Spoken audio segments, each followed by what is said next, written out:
नमस्कार दोस्तों, साइंस के 1500 प्लस क्वेश्चंस की इस श्रृंखला में हमने 50 क्वेश्चंस कंप्लीट कर लिए थे। ठीक है, ये 50 क्वेश्चन कर लिए थे जो बहुत महत्वपूर्ण है। अगर आपने ये 50 क्वेश्चंस नहीं देखे हैं तो आप इस वीडियो को देखने के बाद में वो 50 क्वेश्चन ज़रूर देखें, क्योंकि वो बहुत ही महत्वपूर्ण क्वेश्चन है और जो विभिन्न प्रतियोगी परीक्षाओं में बार बार में पूछे जाते हैं। ठीक है, ये जो प्रश्न आपके सामने है ये किसी न किसी एग्ज़ाम में पूछे गए हैं। देखो, जैसे कि एनडीए, एसएससी, यूपीएससी, और ये सिर्फ पहले का रिकॉर्ड है। अभी जो बाद में वापस पूछे गए थे उनका रिकॉर्ड इसके अंदर है नहीं। ठीक है, राजस्थान की परीक्षाओं के अंदर भी इनमें से क्वेश्चंस पूछे जाते हैं, तो आप इन क्वेश्चंस को बड़े ध्यान से देखें और समझकर आप याद करें। ठीक है, तो स्टार्ट करते हैं आगे। क्वेश्चन नंबर 51, हल्दी के किस भाग से हल्दी पाउडर प्राप्त किया जाता है? तो देखो, जो हल्दी है ना, हल्दी क्या होता है? हल्दी एक प्रकार का प्रकंद होता है। ठीक है, हल्दी है वो प्रकंद का रूप होता है, प्रकंद रूप में होता है। ठीक है, तो आप देखो ऑप्शन में प्रकंद कहीं दिख रहा है क्या? तो ऑप्शन नंबर ए, सूखा हुआ प्रकंद। ठीक है, तो इससे हल्दी पाउडर प्राप्त होता है। सेकंड है कि प्याज में खाद्य भाग क्या है? तो प्याज में जो खाद्य भाग होता है वो क्या होती है? मांसल, पर्ण, जड़, तना, पुष्प। तो इसके अंदर खाद्य भाग होता है वो होता है मांसल पर्ण। ठीक है, ऑप्शन नंबर ए। घटपर्णी के निम्न भागों में से कौन सा एक घट के रूप में रूपांतरित होता है? घट का मतलब होता है घड़ा। ठीक है, घटपर्णी एक पौधा होता है जो कीट भक्षी पौधा होता है, जो कीड़ों को अपने अंदर खा जाता है। ठीक है, तो इसकी एक संरचना होती है इस पौधे की, उस संरचना का नाम बताना है। वो घड़े में इस तरीके से रूपांतरित हो जाता है। ठीक है, और जैसे ही कोई कीड़ा इसके अंदर जाता है, इसका ढक्कन ऊपर से पूरी तरीके से लॉक हो जाता है और ये कीड़े का अंदर से पाचन हो जाता है, कीड़े को ये पचा लेता है। तो ये कौन सा भाग है जो इस घड़े में रूपांतरित हो रहा है? तो ध्यान रखना, इसका जो पत्ता होता है ना वो घड़े में रूपांतरित होता है। ये क्वेश्चन पूछा भी जाता है, निम्न में से कौन सा कीट भक्षी पादप है? तो वो एक घटपर्णी है। ठीक है, क्वेश्चन नंबर 54, पादप ऊपर चढ़ते हैं किसकी सहायता से? देखो, जो पेड़ होता है ना, पेड़ होता है, पेड़ की जो जड़ें होती है, इन जड़ों की सहायता से तो पेड़ नीचे की तरफ जाता है। और जो छोटा सा पेड़ की ऊपर की तरफ जो छोटी सी इस तरीके से संरचना होती है, ठीक है, इस तरीके से स्प्रिंग नुमा, वो कहलाती है प्रतान। ठीक है, ये प्रतान ऊपर की तरफ लेकर जाती है पेड़ को, तो प्रतान के द्वारा ये ऊपर की तरफ जाता है। क्वेश्चन नंबर 55, फूलों के अध्ययन को क्या कहते हैं? जो फूलों का अध्ययन है वो कहलाता है एंथोलॉजी। ठीक है, फूलों का अध्ययन एंथोलॉजी कहलाता है। क्वेश्चन नंबर 56, जीवन चक्र की दृष्टि से पौधे का सबसे महत्वपूर्ण अंग कौन सा है? देखो, पौधे के सबसे जो महत्वपूर्ण अंग है वो कौन सा होता है? जो पुष्प होता है। जो पुष्प होता है, पुष्प के ऊपर एक वर्तिकाग्र होता है और इसके चारों तरफ इस तरीके से ये बीच में तो इसकी वर्तिका होती है। ठीक है, और इसके चारों तरफ पुंकेसर होते हैं। ठीक है, पुंकेसर होते हैं फूल के अंदर। तो ये जनन करने के लिए ये ज़रूरी है, इसके अंदर जायांग और पुमंग होना ज़रूरी है, इसके बिना ये आगे जनन नहीं कर सकता है। तो सबसे महत्वपूर्ण भाग होता है पुष्प। पुष्प के अंदर ही पुमंग और जायांग होते हैं, तो इसका महत्वपूर्ण भाग हो गया पुष्प। क्वेश्चन नंबर 57, फूल गोभी के पौधे का उपयोगी भाग कौन सा है? जो फूल गोभी है, फूल गोभी में ही नाम आ रहा है फूल। ठीक है, तो उसका जो पुष्प होता है वही फूल गोभी बनता है। ताज़ा पुष्प समूह होता है वो फूल गोभी बनता है। सबसे छोटा फूलों वाला पौधा कौन सा है? तो देखो, सबसे छोटा जो फूलों वाला पौधा है ना वो होता है वोल्फिया। वोल्फिया का सबसे छोटा फूल होता है। 59, निम्न में से कौन सा विश्व का सबसे बड़ा पुष्प है? तो विश्व का सबसे बड़ा जो पुष्प है वो है रेफलेशिया। सही आंसर हो जाएगा ऑप्शन सी, रेफलेशिया। क्वेश्चन नंबर 60, आभासी फल का एक उदाहरण है। देखो, एक दो तरीके के फल होते हैं, एक सत्य फल होता है, दूसरा आभासी फल होता है। सत्य फल क्या होता है? जो अंडाशय से बनता है। ठीक है, जो पौधे के अंडाशय वाले भाग से जो फल बनता है उसको सत्य फल कहते हैं। और जो आभासी फल होता है वो इस अंडाशय के अलावा किसी दूसरे भाग से बनता है, वो आभासी फल कहलाता है। तो इसके अंदर देखो, अमरूद, आम और टमाटर ये सब अंडाशय से बनते हैं, जबकि जो सेब होता है ना ये अंडाशय के अलावा दूसरे भागों से बनता है, इसलिए ये आभासी फल है। क्वेश्चन नंबर 60, फलों का वह प्रकार जिसमें लीची को रखा जाता है, लीची को रखा जाता है। देखो जितने भी जो ऐसे फल होते हैं जिनके ऊपर एक कठोर कवच होता है, जैसे कि लीची होगी, लीची के ऊपर एक कठोर कवच होता है। बादाम हो गया, ठीक है, बादाम हो गया, बादाम के ऊपर भी कठोर कवच होता है। तो ऐसे जो जिनके ऊपर कठोर कवच होता है उनको कैटेगरी में रखते हैं, नट की कैटेगरी में रखते हैं, ठीक है। तो लीची नट की कैटेगरी में आता है। नीचे दिए क्वेश्चन नंबर 62, नीचे दिए गए पौधे और उनके खाद्य भागों के युग्मों में से कौन सा सुमेलित नहीं है। तो क्वेश्चन नंबर 62 है, कौन सा इसके अंदर सुमेलित नहीं है। तो ऑप्शन नंबर 1 अदरक प्रकंद होता है। क्या अदरक है वो प्रकंद होता है? तो अदरक है वो उसका प्रकंद होता है, सही है। अदरक का प्रकंद होता है, आलू का भी प्रकंद होता है। सॉरी, आलू का नहीं, उसका क्या बोलते हैं, अदरक, हल्दी का, अदरक का प्रकंद, हल्दी का प्रकंद। प्याज है वो इसके अंदर मांसलपर्ण होती है। नारियल होता है, नारियल के अंदर जो पानी होता है वो भ्रूणपोष होता है, ठीक है, ये सही है। आलू है वो मूल से नहीं बनता है, आलू बनता है तने से, ठीक है, आलू है वो तने से ही बनता है, यानी कि आलू है वो तने का भाग है। तो इसका ऑप्शन नंबर सी हो जाएगा। क्वेश्चन नंबर 63, धनिया में उपस्थित अंश होते हैं। धनिये में क्या क्या होते हैं? धनिये में देखो, धनिये के जो चीज़ काम में ली जाते हैं ना, वो उसके पत्ते होते हैं, और जो धनिया का जो होते हैं दाने, वो उसके सूखे हुए फल होते हैं, ठीक है। इसके अलावा इसके जो पत्ते होते हैं वो भी काम में आते हैं। तो पत्ते और सूखे फल, इसके अंदर ऑप्शन सी राइट आंसर होगा। क्वेश्चन नंबर 64, अफीम पोस्ता पौधे के किस भाग से प्राप्त की जाती है? तो जो अफीम होती है, अफीम पोस्ता, ये किस भाग से प्राप्त की जाती है पौधे के? तो ये आधे पके हुए फल है, इससे अफीम पोस्ता प्राप्त की जाती है। क्वेश्चन नंबर 65, इस पेड़ की छाल मसाले के रूप में प्रयोग की जाती है। मसाले के रूप में प्रयोग की जाती है, किसकी छाल की जाती है? वो की जाती है दालचीनी की छाल, ठीक है। केसर मसाला बनाने के लिए पौधे का कौन सा भाग उपयोग में लाया जाता है? केसर का मसाला बनाने के लिए पौधे का कौन सा भाग है वो उपयोग में लाया जाता है? तो देखो, पौधे का जो वर्तिकाग्र होता है ये केसर मसाला में उपयोग में लाया जाता है। मैं आपको बताया था कि जैसे पौधे का जो अंडाशय होता है, इसके ऊपर इस तरीके से एक वर्तिका जाती है, और वर्तिका का जो ऊपर का भाग होता है ये वर्तिकाग्र कहलाता है। इसके चारों तरफ यहाँ पे पुंकेसर होते हैं, ठीक है। तो ये पूरी वर्तिका है, ऊपर वाला भाग है ये वर्तिकाग्र है।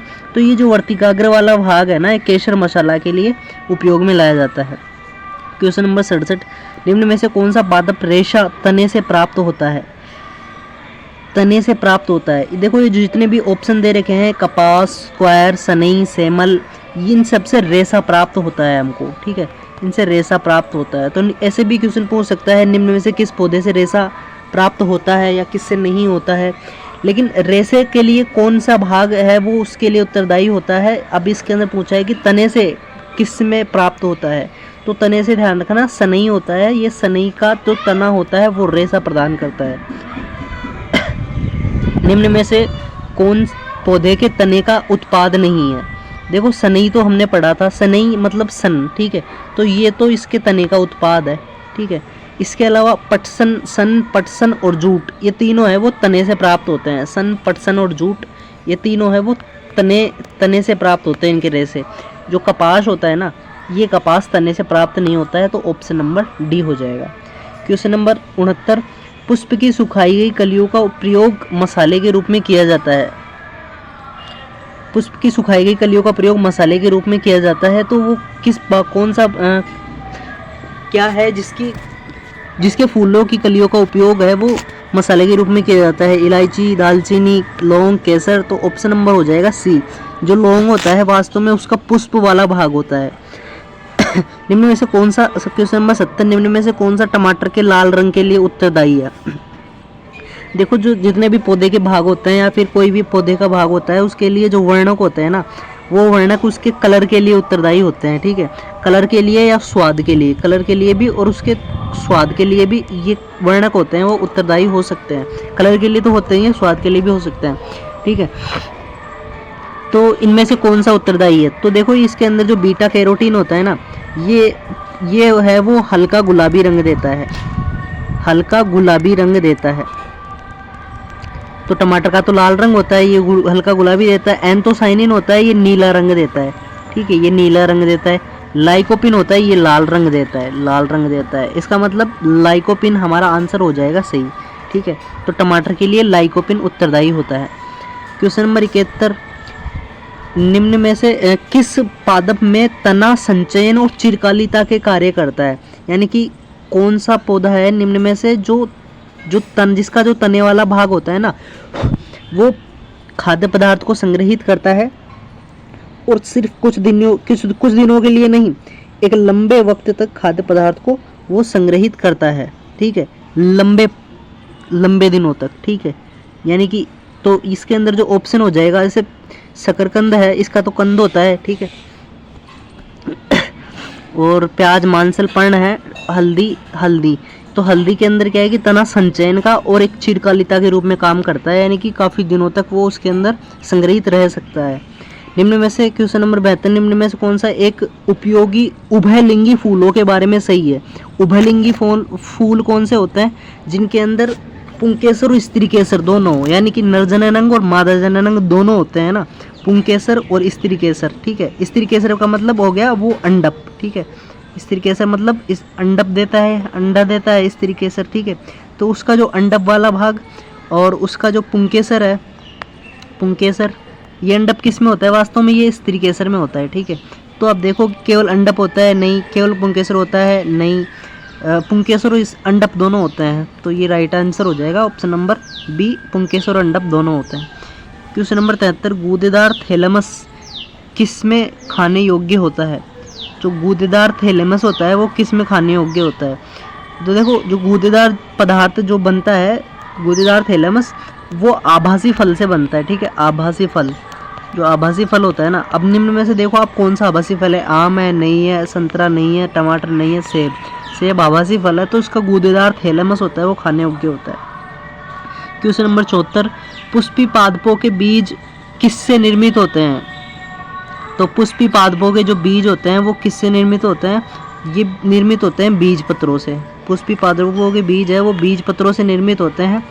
अब बीज पत्र चाहे एक बीजपत्री हो चाहे द्विबीजपत्री हो, ठीक है, चाहे द्विबीजपत्री हो, लेकिन ये इससे निर्मित होते हैं बीज पत्रों से।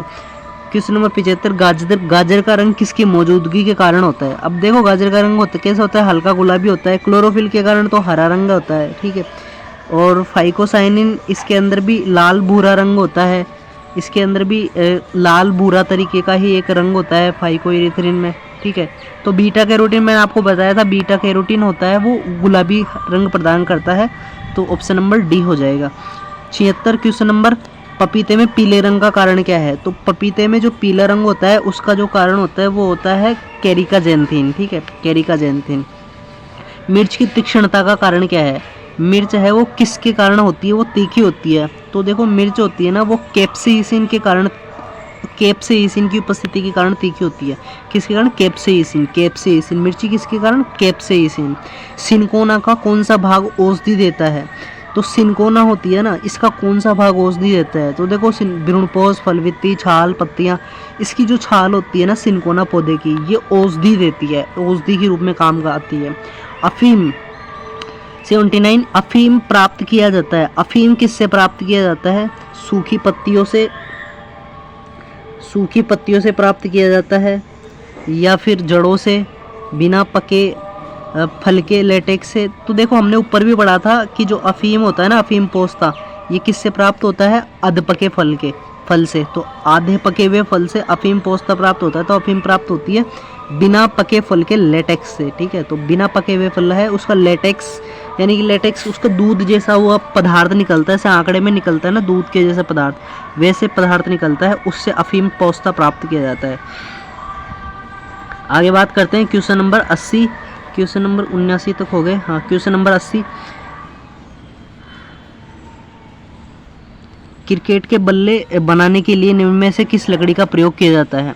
तो क्रिकेट का जो बल्ला है उसको बनाने के लिए किस लकड़ी का उपयोग किया जाता है? तो ये किया जाता है परपूरिया, सेलेक्स परपूरिया। सेलिक्स परपुरिया, इसका उपयोग क्रिकेट का बल्ला बनाने के लिए किया जाता है। ठीक है। संवहनी, क्वेश्चन नंबर 81, संवहनी वेस्कुलर पौधों में पानी ऊपर किससे जाता है? तो देखो जो पानी है ना जो पौधे होते हैं वेस्कुलर जो पौधे होते हैं उसके अंदर दो भाग होते हैं परिवहन के लिए। एक होता है जाइलम, ठीक है, जाइलम होता है। जाइलम ये पानी के और खनिज पदार्थों के संवहन के लिए उत्तरदायी होता है। एक होता है फ्लोएम, ये खाद्य पदार्थ के परिवहन के लिए उत्तरदायी होता है। तो जड़ों में जो पानी और खनिज लवण होता है उसको तो जाइलम है वो जड़ों से ऊपर पहुंचाता है। और जो फ्लोएम होता है ना, ये फ्लोएम भोजन जो बनता है, पेड़ पौधे का जो भोजन बनता है उसको पूरे पौधे में ट्रांसफ़र करता है चारों तरफ। ठीक है, सब जगह पर। तो पानी के लिए कौन उत्तरदायी होता है? Xylem tissue. फ्लोएम टिश्यू नहीं है तो खाने के लिए होता है पेरेन्काइमा, मेरिस्टेम, जाइलम टिश्यू। ये जाइलम टिश्यू होता है ना, ये पानी के ऊपर चढ़ने के लिए उत्तरदायी होता है। क्वेश्चन नंबर 82, पेड़ पौधों में जाइलम मुख्यतः जिम्मेदार होते हैं आहार वहन के लिए, क्या भोजन के परिवहन के लिए होते हैं? एमिनो एसिड के लिए नहीं। जल परिवहन के लिए, हाँ, जल के वहन के लिए जाइलम है ये उत्तरदायी होते हैं। ठीक है। क्वेश्चन नंबर 83, फ्लोएम पौधों में फ्लोएम मुख्यतः उत्तरदायी है। फ्लोएम किस चीज़ के लिए उत्तरदायी है? भोजन आहार परिवहन के लिए, आहार वहन के लिए। जी हाँ, यही पढ़ा था हमने। भोजन जो है वो उसको पौधे के सभी भागों में पहुंचाता है। कौन? फ्लोएम। ठीक है, फ्लोएम पहुंचाता है। क्वेश्चन नंबर 84, पेड़ों की आयु का पता लगाया जाता है। तो देखो पेड़ होता है, पेड़ का ये तना होता है ना, इस तने से यहाँ से छाल निकाली जाती है। यहाँ पे देखी जाती है कि यहाँ पर कितनी वलय बनी हुई है, कितनी रिंग है यहाँ पर। ठीक है, तो इसके तने में जो रिंग होती है ना, उस रिंग से पता लगाया जाता है कि इसके अंदर पेड़ की आयु है वो कितनी हो सकती है। तो क्वेश्चन नंबर 84 के अंदर देखो पेड़ की पत्तियों की गणना करके नहीं, उसके धड़ ट्रंक पर वलयों की संख्या, हाँ, इसके अंदर जो वलयों की संख्या है ना उसकी काउंटिंग करके हम पता लगा सकते हैं कि पेड़ की उम्र है वो कितनी हो सकती है। तो ऑप्शन नंबर बी राइट हो जाएगा। क्वेश्चन नंबर 85, वाणिज्यिक मूल्य वाला कोर्क किससे प्राप्त होता है? देखो वाणिज्यिक मूल्य वाला जो कोर्क होता है वो किससे प्राप्त होता है? तो ये प्राप्त होता है कोर्क से क्वेरकस सुबेर। ठीक है, तो वाणिज्यिक मूल्य वाला कोर्क प्राप्त होता है क्वेरकस सुबेर से। क्वेश्चन नंबर 86, पौधे और पेड़ का खाना तैयार करने की प्रक्रिया क्या कहलाती है? तो देखो पेड़ पौधे जो अपना खाना तैयार करते हैं, हम पता है उसको बोलते हैं प्रकाश संश्लेषण। प्रकाश संश्लेषण की जो क्रिया होती है उससे खाना तैयार होता है, उसको इंग्लिश में बोलते हैं फोटोसिंथेसिस। कार्बोहाइड्रोलिस, मेटाबॉलिक सिंथेसिस, फोटोसिंथेसाइजेशन और फोटोसिंथेसिस। तो photosynthesis option number D answer सही हो जाएगा। क्वेश्चन नंबर 87, सर्वाधिक प्रकाश संश्लेषी क्रियाकलाप कहाँ होता है? तो देखो जो प्रकाश संश्लेषण होता है ना, हमको पता है कि वो क्लोरोफिल में होता है। क्लोरोफिल होता है उसका जो हरित लवक भाग होता है, उसका जो हरित लवक होता है, ठीक है, हरित लवक में ये होता है, हरित लवक में ये होता है यानी कि क्लोरोप्लास्ट में सब प्रकाश संश्लेषण की क्रिया होती है। लेकिन जो हरित लवक होता है ये तो इसका रंग, पत्तियों का रंग हरा होता है लेकिन हरा रंग नहीं चाहिए होता है, उसके विपरीत वाला रंग चाहिए होता है। ठीक है, जैसे कि विबग्योर आपने सुना होगा, VIBGYOR। ठीक है, ये प्रकाश के रंग होते हैं। प्रकाश में 7 रंग होते हैं, violet, indigo, blue, green, Y से येलो और O से ऑरेंज और R से रेड। ठीक है, तो ये जो वॉयलेट और इंडिगो होते हैं ना, तो इसके पास वाला जो रीजन होता है, जो एक्सरे वाला रीजन होता है ना, उसके अंदर होते हैं ये। लेकिन सबसे ज़्यादा जो डार्कनेस होती है ना वो ब्लू कलर में होती है।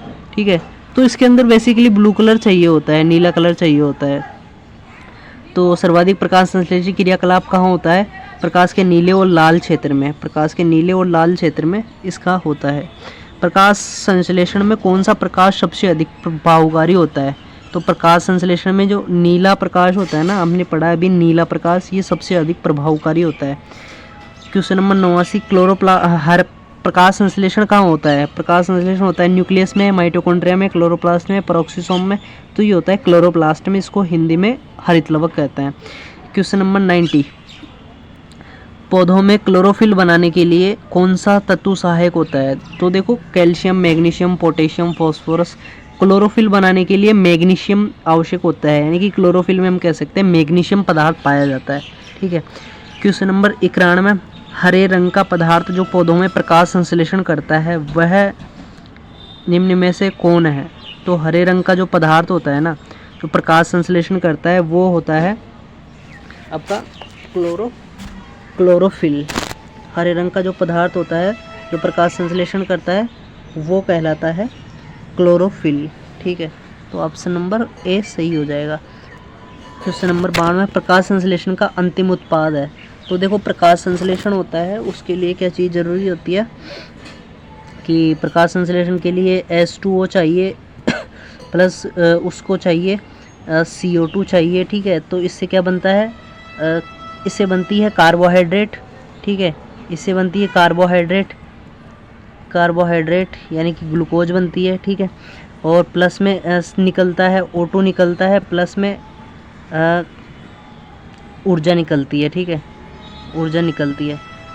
तो देखो जो अंतिम उत्पाद होता है ना वो क्या होता है, अंतिम उत्पाद होता है वो इसके अंदर कार्बोहाइड्रेट होता है।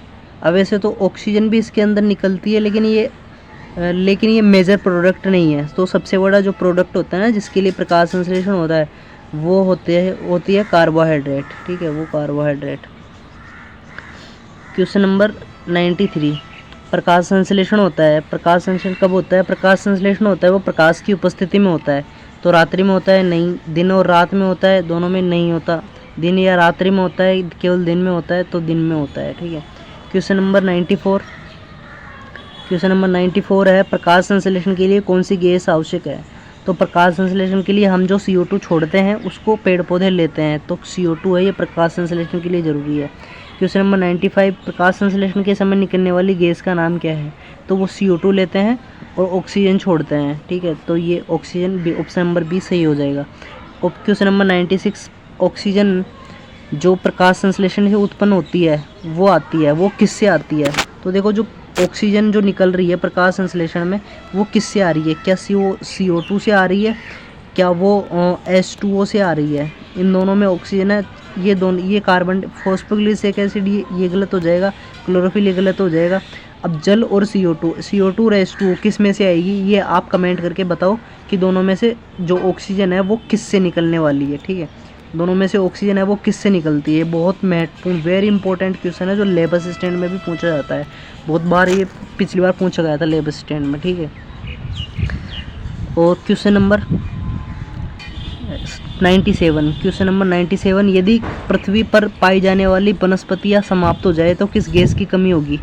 यदि वनस्पतियाँ समाप्त हो जाए तो पेड़ पौधे होते हैं वो कौन सी गैस देते हैं? वो ऑक्सीजन गैस देते हैं, तो सीधी सी बात है ऑक्सीजन की कमी हो जाएगी। क्वेश्चन नंबर 98 प्रकाश संश्लेषण की क्रिया में प्रकाश ऊर्जा बदलती है। तो देखो प्रकाश ऊर्जा वो है वो किस में बदलती है? पेड़ पौधे प्रकाश ऊर्जा का उपयोग करते हैं, प्रकाश ऊर्जा के बाद में वो कार्बोहाइड्रेट बनाते हैं। ठीक है, प्रकाश संश्लेषण की क्रिया में वो क्या बनाते हैं? कार्बोहाइड्रेट बनाते हैं। अब क्या कार्बोहाइड्रेट क्या है? क्या ऊष्मा है? क्या वो नहीं। क्या वो विद्युत है? नहीं। क्या वो ध्वनि है? नहीं। वो केमिकल है, वो रसायन है, तो इससे रसायन ऊर्जा में बदलती है प्रकाश ऊर्जा। 99 क्वेश्चन निम्न में से किसका प्रयोग पौधों में खाद्यान्न का भंडारण स्टार्च तैयार करने के लिए किया जाता है? तो किसका उपयोग है वो खाद्यान्न का भंडारण करने के लिए किया जाता है? तो देखो जो खाद्य पदार्थ होता है उसका भंडारण करने के लिए किसका उपयोग किया जाता है? CO2 और जल का, CO2 और ऑक्सीजन का, जल और ऑक्सीजन का। यानी कि खाद्य पदार्थ बनाने के लिए प्रकाश संश्लेषण क्रिया के लिए क्या क्या ज़रूरी है? CO2 ज़रूरी है प्लस H2O ज़रूरी है। ठीक है, तो प्रकाश संश्लेषण के लिए ज़रूरी है, तो ऑप्शन नंबर ए राइट हो जाएगा, CO2 और जल। क्वेश्चन नंबर 100 निम्न में से कौन सा ऑर्गेनेल पौधों में CO2, H2O और ऊर्जा में पाइरूवेट के व्यवधान को पोषित करता है? तो देखो जो क्वेश्चन नंबर 100 है तो इसका ऑप्शन नंबर CO2, H2O और ऊर्जा में पाइरूवेट। तो जैसे प्रकाश संश्लेषण की जो क्रिया होती है तो प्रकाश संश्लेषण की जो क्रिया होती है उसमें बनता है पाइरूवेट।